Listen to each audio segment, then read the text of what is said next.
सो हाय दोस्तों, हमारे पास में काफ़ी कमेंट आ रहे थे LG CH01 एरर के बारे में। LG CH01 का जो एरर है उसका क्या प्रॉब्लम है, क्या कारण है, क्यों आ रहा है CH01। तो बेसिकली आता है कि आपका जो एयर सेंसर होता है उसकी वजह से आता है। अब एयर सेंसर क्या है, तो हमारा जो AC है, इंडोर यूनिट जो है, उसके अंदर दो सेंसर लगे होते हैं। एक तो हमारा एम्बिएंट टेम्परेचर सेंसर है। एम्बिएंट टेम्परेचर सेंसर क्या करता है, उसको एयर सेंसर भी बोलते हैं। वो जो हमारा रूम है, उस रूम के अंदर कितनी हीट है या कितना टेम्परेचर है, बेसिकली उसको वो सेंस करता है। और AC की जो PCB है उसको सब बताता है कि भाई अभी टेम्परेचर कम है या ज़्यादा है और कब कंप्रेसर को सप्लाई देनी है। ठीक है, तो ये काम है अपना एम्बिएंट टेम्परेचर सेंसर का या एयर सेंसर। अब वो दिखता कैसा है ये आप डिस्प्ले पर देख ही रहे हो।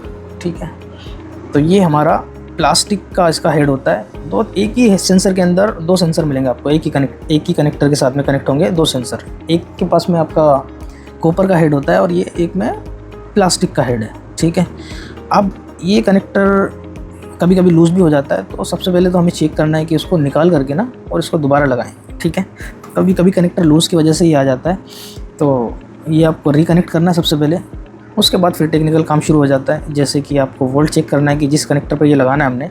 सबसे पहले AC ऑन करना है, ऑफ़ कर देना है। उसके बाद में 30 सेकंड का वेट करें, 30 सेकंड के बाद फिर ऑन करें और उसके बाद में चेक करना है इस सेंसर को जिस PCB में जिस कनेक्टर में लगा हुआ था वहाँ पर आपको चेक करना है कि 5 वोल्ट मिल रहा है कि नहीं मिल रहा है। ठीक है, 5 वोल्ट मिल रहा है। उसके बाद में आपको ये सेंसर चेक करना पड़ेगा। आप सेंसर कैसे चेक करें, अपना जो मीटर है उसको हमें डालना है ohms पे, और डालने के बाद में चेक करना है प्लास्टिक हेड वाले को। प्लास्टिक हेड जो है उस ही सेंसर को सिर्फ चेक करना है, तो उसके अंदर वैल्यू आनी चाहिए 10 किलो ohms। ठीक है, तो LG का जो सेंसर है प्लास्टिक हेड वाला, इसकी 10 किलो ohms की वैल्यू है। अगर ये आ रही है तो ठीक है, सेंसर ठीक है। और आपका जो कनेक्टर है जहाँ पर ये कनेक्ट होगा PCB के अंदर, वहाँ पर 5 वोल्ट आनी चाहिए। ये दोनों चीज़ें ठीक होनी चाहिए। इनमें से एक भी प्रॉब्लम होगी तो आपका E1 का एरर आएगा। ठीक है।